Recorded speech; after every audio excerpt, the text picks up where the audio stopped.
1월 21일 수요일 경건의 시간을 시작하겠습니다. 기도하겠습니다. 생명의 말씀으로 불러주신 하나님, 오늘 아침에도 성령님의 인도하심을 따라 주님의 신실한 약속을 듣게 하시니 감사합니다. 이 시간 말씀을 통해 예수 그리스도가 저희의 참된 구주이심을 깊이 깨닫게 하옵소서. 저희의 경험과 지식을 내려놓고 오직 주님의 증언에만 귀를 기울이며 이 진리가 저희의 영혼에 흔들리지 않는 뿌리가 되게 하여 주옵소서. 예수 그리스도의 이름으로 기도드립니다. 아멘. 요한일서 5장 6절에서 12절까지의 말씀을 보도록 하겠습니다. 같이 읽습니다. 그는 물과 피를 거쳐서 오신 분인데 곧 예수 그리스도이십니다. 그는 다만 물로서 오신 것이 아니라 물과 피로서 오셨습니다. 성령은 증언하시는 분입니다. 성령은 곧 진리입니다. 증언하시는 이가 셋인데 곧 성령과 물과 피입니다. 이 셋은 일치합니다. 우리가 사람의 증언도 받아들이거늘 하나님의 증언은 더욱더 큰 것이 아니겠습니까? 하나님의 증언은 이것이니 곧 하나님이 자기 아들에 관해서 증언하셨다는 것입니다. 하나님의 아들을 믿는 사람은 그 증언을 자기 속에 가지고 있습니다. 하나님을 믿지 않는 사람은 하나님을 거짓말쟁이로 만들었습니다. 하나님이 자기 아들에 관해서 증언하신 그 증언을 믿지 않았기 때문입니다. 그 증언은 이것이니 곧 하나님이 우리에게 영원한 생명을 주셨다는 것과 바로 이 생명은 그 아들 안에 있다는 것입니다. 그 아들을 모시고 있는 사람은 생명을 가지고 있고 하나님의 아들을 모시고 있지 않은 사람은 생명을 가지고 있지 않습니다. 아멘. 사도 요한은 우리의 신앙의 근거가 막연한 신비주의나 사변적인 철학에 있지 않음을 분명하게 밝히고 있습니다. 우리의 믿음은 물과 피라고 하는 구체적인 역사적인 사건 위에 견고하게 서 있습니다. 본문이 말하는 물은 예수님께서 공생애를 시작하시며 받으신 세례를, 그리고 피는 십자가에서 흘리신 대속의 죽음을 의미합니다. 당시 영지주의자들은 거룩한 그리스도가 어떻게 추악한 육체를 입고 피를 흘릴 수 있느냐라고 하며 예수님의 성육신과 십자가의 사건을 부인하려고 했습니다. 그러나 요한은 단호하게 예수님은 요단강의 물세례를 통해 죄인의 자리에까지 낮아지셨고 갈보리의 피 흘림을 통해 구속사역을 완성하신 역사적인 실체라고 선언합니다. 예수님은 물로만 오신 분이 아니요 물과 피로 임하셨습니다. 이는 예수 그리스도의 사역이 성육신에서 시작하여 십자가의 희생제사로 완성되었음을 보여주는 부인할 수 없는 역사적인 증거입니다.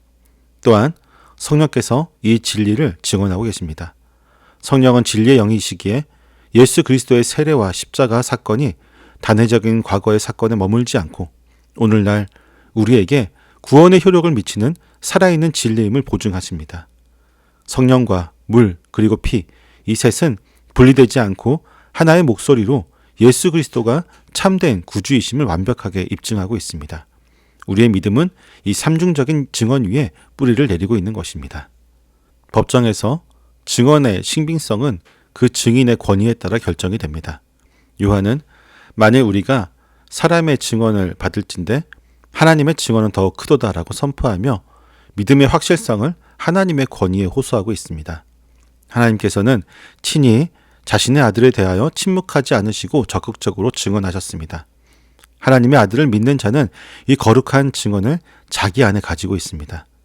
이것은 외부의 정보가 내면의 확신으로 변화되는 성령의 인치심을 의미합니다.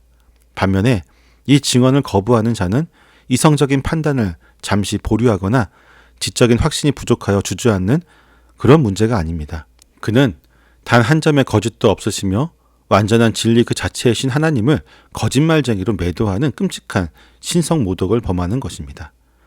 회전하는 그림자도 없으시고 시건치 않으시는 하나님의 인격을 정면으로 부정하며 그분이 역사와 성령을 통해 보여주신 명백한 증거들을 짓밟는 행위야말로 최고의 불신앙이 됩니다. 우리가 예수님을 믿는다는 것은 변덕스러운 내 감정이나 의지를 신뢰하는 것이 아닙니다. 천지를 지으신 하나님께서 자신의 이름을 걸고 보증하신 법정적인 증언을 받아들이는 것입니다. 그러므로 성도의 확신은 흔들리는 내면의 감정이 아니라 영원토록 변치 않는 하나님의 신실하신 증언 위에 기초해야 합니다. 하나님께서 아들에 대해 증언하신 내용의 그 핵심은, 즉 우주적인 재판장이 내리신 최종적인 판결문은 무엇일까요? 그것은 바로 하나님이 우리에게 영원한 생명을 주신 것과 그 생명이 그의 아들 안에 있다는 것입니다. 영원한 생명은 육신의 심장이 멈추지 않고 영원토록 뛰는 것을 의미하지 않습니다. 이것은 죄와 사망이 감히 침범할 수 없는 하나님의 거룩한 호흡이 우리의 영혼 안에 들어오는 사건입니다. 아버지의 품속에 있는 하늘의 평안을 지금 이 땅에서 누리고 있으며 날마다 주님과 동행하는 거룩한 사귐의 기쁨을 뜻하는 것입니다. 이 생명은 오직 아들 안에만 존재합니다. 이것은 기독교의 배타성이 아니라 생명의 유일한 통로를 보여주는 진리입니다. 때문에 요한은 매우 직관적이고도 강력한 영적인 등식을 제공합니다. 아들이 있는 자에게는 생명이 있고 하나님의 아들이 없는 자에게는 생명이 없다는 것입니다. 여기서 아들이 있다는 말은 예수님을 내 마음의 가장 깊은 곳, 그곳에서 나의 주인이자 왕으로 모셔드리는 것을 의미합니다. 주님이 내 안에 계시고 내가 주님 안에 거하면 예수님의 생명이 내 핏줄을 타고 흐르는 완전한 하나됨입니다. 예수님을 생명의 주인으로 영접하여 그분과 뗄래야 뗄 수 없는 사랑의 관계를 맺은 사람만이 이 참된 생명을 소유한 자가 됩니다. 구원은 복잡한 이론이나 도덕적 수양이 아닙니다. 예수 그리스도를 소유했느냐 소유하지 못했느냐의 문제입니다. 예수님을 모신 자는 이미 사망에서 생명으로 옮겨졌으며 그 어떤 것도 이 생명의 관계를 끊을 수 없습니다. 아들이 있는 자는 모든 것을 가진 자입니다. 우리는 불확실한 세상 속에서 살아가지만 우리의 구원은 흔들리지 않는 객관적인 증거 위에 서 있습니다. 예수 그리스도의 물과 피 그리고 성령의 증언이 삼겹줄처럼 우리의 믿음을 붙들고 있기 때문입니다. 우리의 믿음은 인간의 사색이 만들어낸 허상이 아니라 역사의 현장과 하나님의 보좌에서 확증된 영원한 진리입니다. 이제 우리는 아들이 있는 자에게는 생명이 있다고 하는 이 위대한 선언을 붙들어야 합니다. 내 감정이 요동치고 상황이 절망적으로 보일 때조차 내 안에 계신 예수 그리스도로 말미암아 나는 영원한 생명을 소유한 자임을 기억해야 하는 것입니다. 아들을 소유한 자는 부족함이 없습니다. 아들 안에 생명이 있고 소망이 있으며 승리가 있기 때문입니다.